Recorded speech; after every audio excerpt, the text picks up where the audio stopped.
Est-ce que vous vous êtes déjà demandé ce que deviennent tous les vélos abandonnés dans les rues de Paris?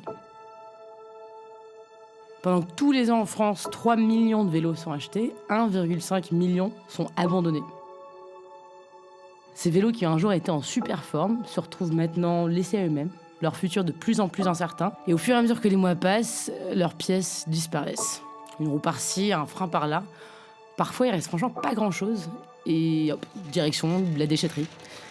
Mais pour les plus chanceux, un atelier rue des Goncourt les attend pour leur donner une seconde vie. Venez de découvrir ce qui se passe derrière le rideau de fer. Bienvenue à la Cyclette.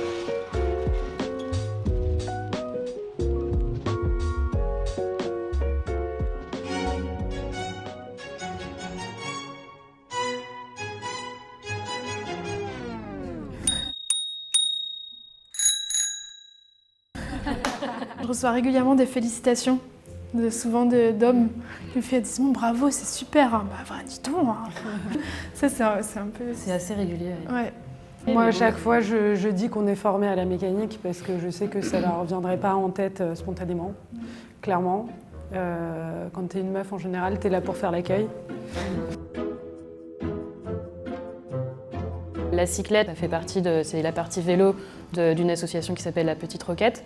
Donc il y a plusieurs activités, il y a l'autoréparation pour les adhérents et adhérentes. On met du matériel à disposition, du savoir aussi, des pièces détachées. On fait aussi des ateliers de rue pour permettre de toucher d'autres publics. Et il y a le réemploi aussi, qui est assez important. Et le but, c'est de récupérer ces vélos qui ne sont pas utilisés et d'en remettre en état le plus possible pour les remettre en circulation à prix solidaire.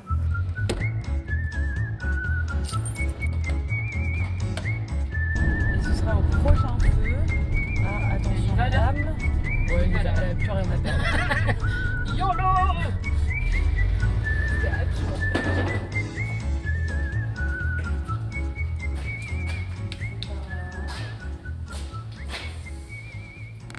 Donc du coup, il y a pas mal de vélos, je crois, qui sont marqués. Donc les marqués, on les prend pas. Ouais. Et les pas marqués, on les prend.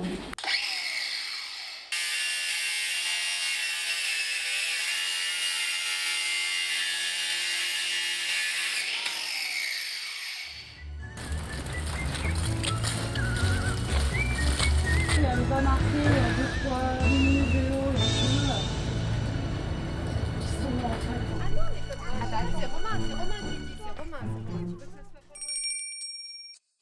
soit Un vélo, quand il arrive à la Cyclette, il est pesé d'abord. On le stocke ensuite à l'étage, le temps qu'on puisse le traiter.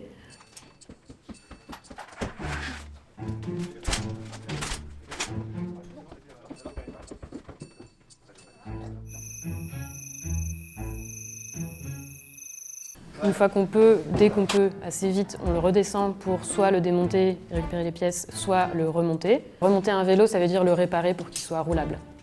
Et ensuite, on va choisir donc, soit les petites pièces qui auront été démontées dans les petites boîtes, qui vont bien, soit il va être vendu avec un prix qui sera mis dessus, parce qu'on aura eu le temps de le remonter.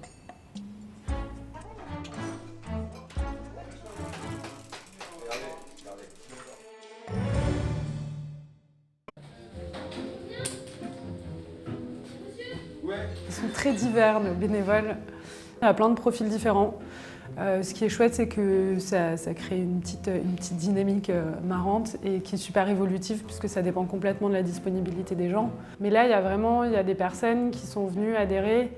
En fait, on se rend bien compte que c'est pas tant pour réparer leur vélo.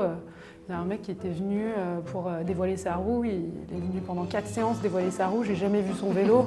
Mais en fait, c'est juste qu'il a trouvé l'accueil cool.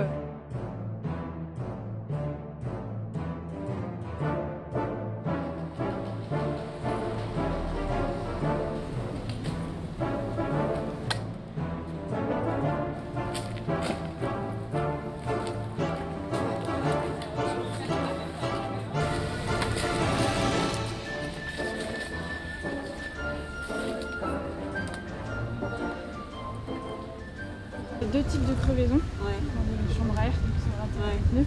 Les crevaisons rapides, donc là on crève, on est à plat direct. Et les crevaisons lentes, où le trou est tellement petit que ça peut mettre plusieurs heures, voire plusieurs jours à se dégonfler. Et là je pense que c'est du coup vraiment un très petit trou. Moi en général, je le mets toujours 0,5 en dessous du maximum. Il y a 2 types de valves sur les vélos, sur les chambres à air. Ça c'est la valve. Les valves qui sont longues et fines comme celle-là. Bonne journée en tout cas. Bah, vous aussi, Au revoir. merci. Bonne journée.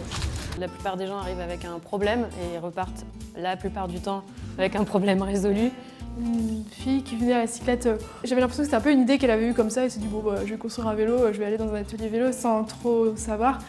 Et du coup on discute un peu et je lui montre tout le stock de vélos et plus elle découvrait le truc, plus elle était à donf et hyper contente. Elle était là waouh c'est génial et au final au bout d'une permanence elle est repartie avec un vélo pas impeccable mais qui pouvait déjà rouler. Et elle était trop contente et ça faisait trop plaisir. Enfin, elle avait découvert quelque chose, quoi, clairement. C'est complètement bête, mais de voir aussi ce que ça crée en sentiment de puissance aussi à la personne, d'apprendre quelque chose et d'enfin savoir comment ça fonctionne et d'être autonome sur un truc. C'était pas pour le merci après, hein. C'était vraiment genre la satisfaction de « Ah là là, grâce à toi, maintenant je comprends comment ça marche ».